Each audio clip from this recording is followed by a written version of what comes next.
ছায়াপথে পলাতক, লেখিকা অনুরাধা চক্রবর্তী।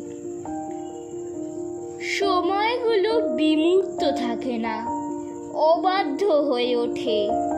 ঘাড় শক্ত শক্ত চোয়াল ক্রূর চাহনিতে ছায়া হয়ে ঘিরে ধরে। নিরস্ত্র তবু কি ভয়ানক তারা। কারো কোলে মৃত শিশু, কেউ প্রস্তর চোখে ভিক্ষাপাত্র হাতে, কেউ বা বস্ত্রহীনা। অসহসে চোখ যেন প্রশ্নবাণে নীরব আঘাত হানে, যেন বলে ওরা জানে কিছুই হয় না কারো। রেস্তোরাঁয় মধ্যাহ্নে কিংবা পানশালায় নৈশ সমাগমে আরো কিছু সময় স্থান পায় ইতিহাসের পাতায়।